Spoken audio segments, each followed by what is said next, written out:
nossa conversa hoje é sobre o descobrimento do Rio Grande do Norte, ou a fundação do Rio Grande do Norte, como queiram dizer. Então, nós estamos falando aí de 1500, quando é formalmente descoberto o Brasil por Portugal. Então, 1500, chega Pedro Álvares Cabral e sua equipe ao Brasil em nome da coroa portuguesa, descobrindo esse novo mundo. Não entro aqui na polêmica de se isso foi proposital ou se foi um acaso, mas o certo é que é inconteste que em 1500 Pedro Álvares Cabral chegou aqui com as suas caravelas. O primeiro ponto de discórdia que existe na história é onde teria Pedro Álvares Cabral aportado. Se, como diz a história oficial, na região de Porto Seguro, no sul da Bahia, ou como uma parte dos historiadores afirma que teria sido no Rio Grande do Norte. Então, nós temos, como dizemos, a história oficial falando da chegada de Pedro Álvares Cabral em abril de 1500 no sul da Bahia, e ali celebrada a primeira missa, tomado posse da terra em nome da coroa portuguesa, etc. e tal. E outra corrente, capitaneada por Lenine Pinto, mas tendo também um forte apoio de outros historiadores, eu lembro aí o Manuel Cavalcante e tantos outros, que relatam a viabilidade maior de ter sido a chegada de Pedro Álvares Cabral na região de Touros, aqui no litoral do Rio Grande do Norte, em uma praia um pouco acima de onde hoje está São Miguel do Gostoso, e essa praia hoje tem o nome de Praia do Marco. Então, eles têm muitos elementos, os que sustentam essa versão, têm muitos elementos de história, de cartografia, de ciências da navegação para fazer o sustentáculo dessa tese. Inclusive com os documentos, diz que a própria carta de Pero Vaz de Caminha, quando relata que foi avistado um morro, um monte, um volume de terra, descreve como sendo algo cônico, como algo mais bicudo, assim, que seria compatível com o pico do Cabugi, que está na região central do Rio Grande do Norte, mas que é possível ser avistado no Atlântico, do Atlântico. Já o Monte Pascoal, que entrou para a versão oficial como sendo a primeira porção de terra avistada, ele é achatado em cima, ele não bate com a descrição feita pelos documentos oficiais do descobrimento. Outros elementos são exatamente as correntes marítimas, que uma vez se soltando uma embarcação ou um instrumento de navegação da costa de Portugal, as correntes conduzem para essa região ali próxima a Touros, e não para o sul da Bahia. Outra é o tempo que se levou para chegar da Europa aqui para a América. É muito mais compatível com a chegada aqui no litoral do Rio Grande do Norte do que lá no sul da Bahia. Então tem esses elementos que estão postos para discussão e para análise. Eu digo que não me meto nessa discussão, pois são plausíveis os argumentos da história oficial como da história que está posta em discussão através de grandes pesquisadores, como, só a título de exemplo, esses dois que eu citei aqui. Foi descoberto o Brasil, 1500, isso ninguém controverte, e só no ano seguinte é que Portugal manda uma equipe para formalizar a posse da coroa portuguesa no território brasileiro. E confia essa missão a Américo Vespúcio. E Américo Vespúcio traz nas suas embarcações uns totens, uns marcos esculpidos em pedra liós, com a marca, com o brasão da coroa portuguesa e mais alguns elementos de identificação, e vem fazer o apossamento, vem tomar posse em nome de Portugal, colocando formalmente esses documentos aqui, aqui no Brasil. E onde é que Vespúcio vem colocar o primeiro desses marcos? Exatamente na praia, que depois chamou-se Praia do Marco, ali perto de Touros. Então, foi o primeiro ponto que ele, saindo de Portugal, encontrou de terra brasileira para colocar o marco estrategicamente em terras brasileiras.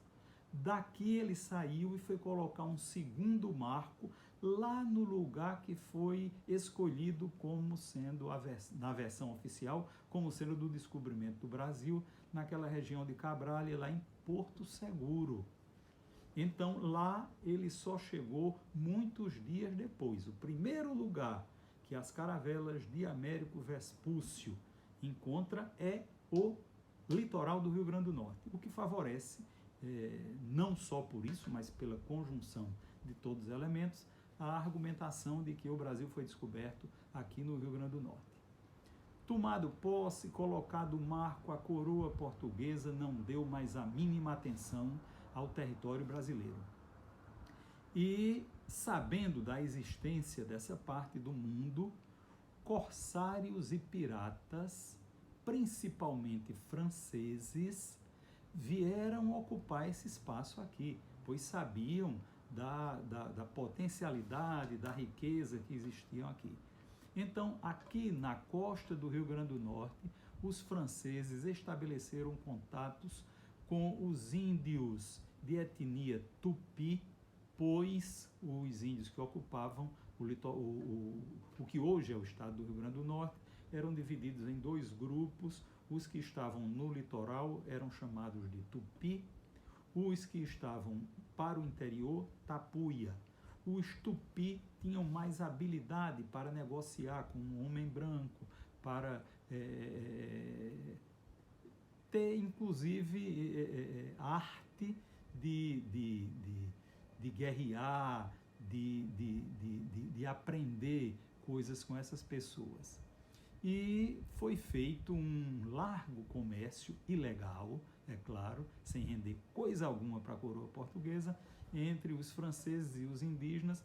Os franceses traziam aqui alimentos, quinquilharias, algumas coisas importantes, como sementes para a plantação de coisas que rendessem alimentos. O gado vacum é registrado que os primeiros animais bovinos que vieram aqui para o litoral do Rio Grande do Norte foram trazidos pelos franceses. Então, durante muitos anos, os franceses deitaram e rolaram, levando daqui riquezas minerais, pau-brasil, peles de animais silvestres, elementos da flora para que fossem usados na produção de medicamentos, etc. e tal. E, inclusive, um deles ficou famoso, que era o Jacques Riffaut, mais conhecido pela corruptela de Rifolis, que constituiu família, tinha entrosamento com as Índias, na margem do rio Potengi, a margem esquerda do rio Potengi, do que hoje se chama Rio Potengi, naquela região ali que corresponde hoje ao bairro de Igapó, no sopé da ponte Nilton Navarro. Então o Jacques Riffaut fazia daquilo ali a sua base, mas ele escondia a sua nau do outro lado do rio, nas cercanias do que hoje é o bairro do Alecrim, no lugar específico onde está instalada a base naval de Natal, hoje em dia. Pois bem, então os franceses e outros piratas e corsários deitaram e rolaram aqui por muitos anos, até que em 1535 Dom João III resolve explorar, resolve organizar essa parte que pertencia formalmente a Portugal, mas que nunca tinha sido explorada. Então ele resolve adotar aqui o sistema de capitanias hereditárias. Era uma espécie de doação que era feito a quem quisesse aqui empreender, e a pessoa se tornaria proprietário daquilo desde que explorasse.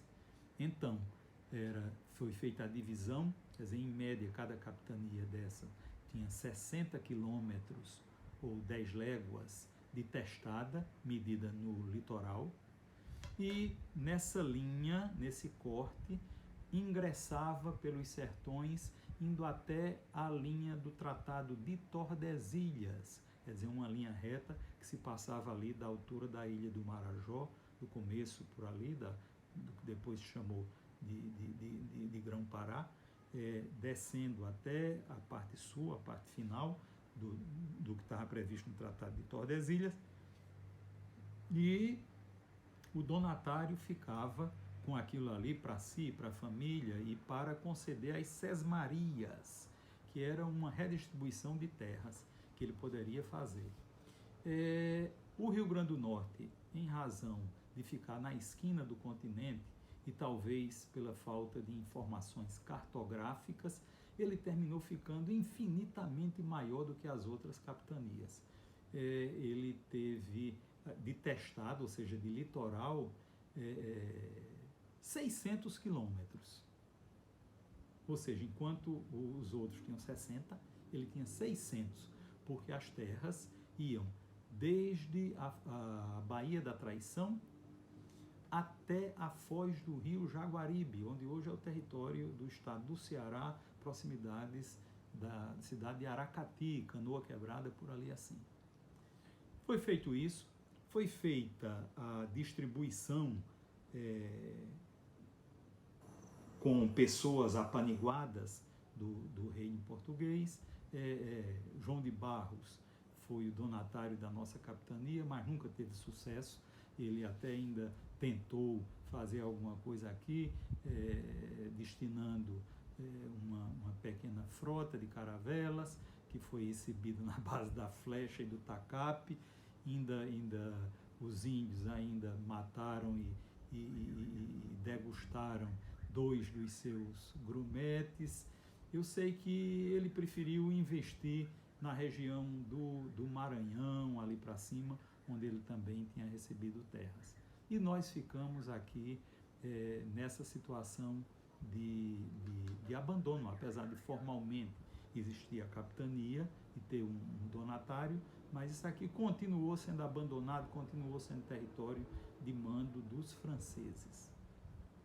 Até que, com a morte de Dom Sebastião, com o desaparecimento, vamos assim dizer, de Dom Sebastião, naquela batalha lá do Marrocos, e com a pouca vida do seu sucessor, quer dizer, que viveu o sucessor de Dom Sebastião, viveu poucos anos, e herdou o trono português o rei de Espanha, Dom Filipe II, que em 1597 resolveu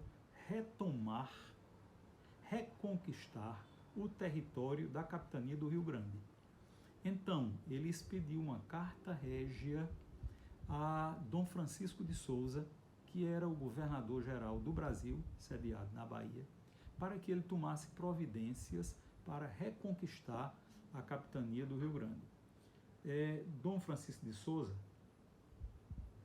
delegou essa missão a Mascarenhas Homem, que governava Pernambuco, para que arregimentasse recursos e homens e viesse retomar o território da capitania do Rio Grande, com a expressa recomendação de 2 coisas: construir uma fortaleza de vulto, não era um forte, não era um fortim, tinha que ser uma fortaleza grande, pela representatividade que deveria ter e pela localização estratégica do nosso território, e que construísse uma cidade para dar apoio ao povo que vinha trabalhar no forte, os militares, seus familiares e tal, para que não ficassem apenas vivendo na fortaleza.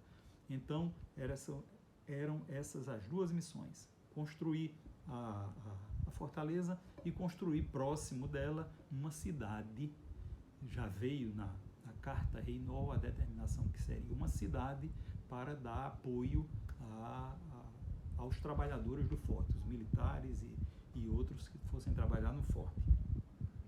O Mascarenhas Homem confabulou com o então governador da Paraíba, Feliciano Coelho, para que juntassem esforços e viessem fazer essa reconquista. Eles sabiam que aqui os índios estavam comungados com os franceses e que teriam dificuldades nisso, de maneira que foi organizada por terra e por mar a chegada para fazer essa conquista, que não foi fácil, porque durante todo o trajeto muitas hostilidades vindas dos indígenas, insuflados pelos franceses, foram desferidas, mas o certo é que esse povo chegou aqui num clima de guerra, mas começou a construir, de início, uma fortificação que apenas os defendesse daqueles ataques que eram cotidianos dos índios. Então,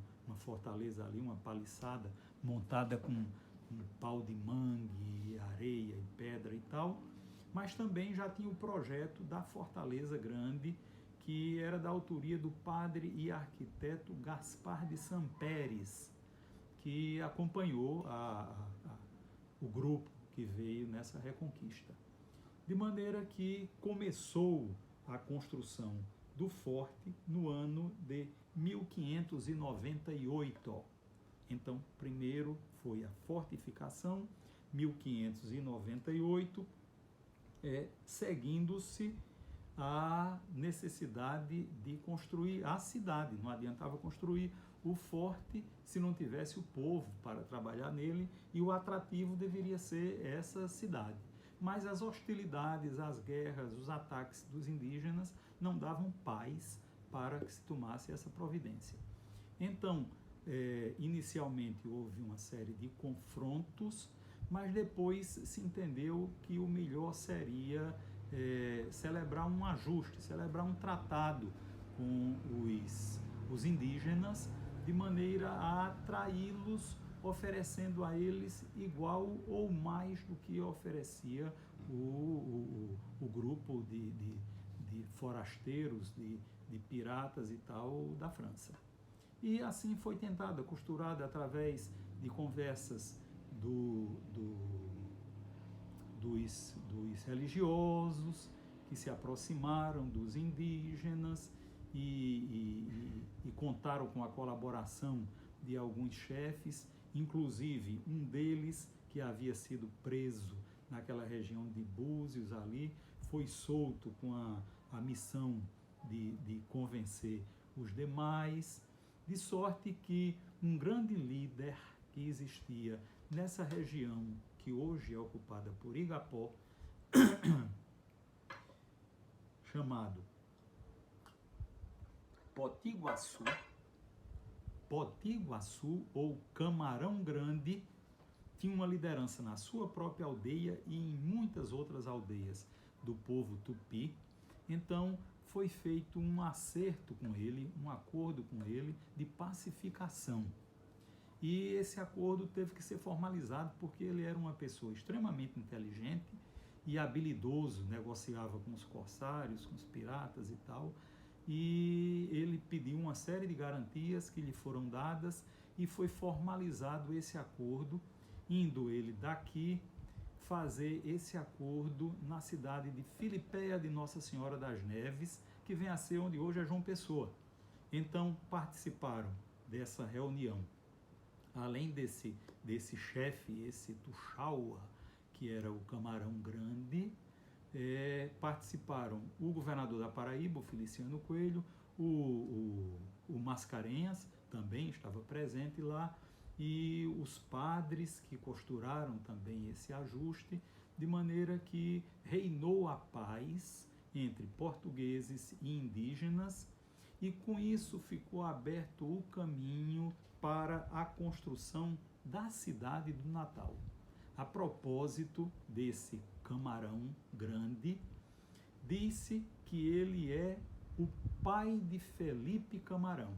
Então, Potiguaçu, ou Camarão Grande, que depois recebeu o nome também de Antônio, ele era o pai de Dom Felipe Camarão, aquele que combateu os holandeses nas guerras, juntamente de reconquista do território brasileiro, para expulsar o povo batavo, os invasores que vieram da Holanda, e ele uniu-se a tantos outros comandantes e partícipes, como André Vidal de Negreiros, como Henrique Dias e tal, nas grandes batalhas dos Guararapes e outras que tais em Pernambuco. Então, esse era o Camarão Grande, repito, pai, que foi o nosso aqui, que celebrou a paz, pai do Felipe Camarão, que foi o que combateu os holandeses. Eu faço questão de chamar a observação esse aspecto porque muitos historiadores confundem o Camarão Grande, Camarão o Velho, o chefe indígena, com o Felipe Camarão, que foi o militar, que foi o soldado, que foi aquele que esteve na frente, que esteve juntamente com os portugueses expulsando os holandeses. São duas pessoas distintas. O primeiro, pai do segundo. Mas nós encontramos em muitos livros de história uma confusão, inclusive dizendo que Felipe Camarão tinha o nome de Potiguaçu. Potiguaçu era o pai dele. Então, com essas considerações, nós encerramos essa primeira parte da nossa conversa e, em momento seguinte, nós voltaremos tratando da história do Rio Grande do Norte, da história da nossa capitania do Rio Grande, do ponto em que estamos parando, ou seja, quando existiu um clima para a construção da cidade do Natal. Até logo.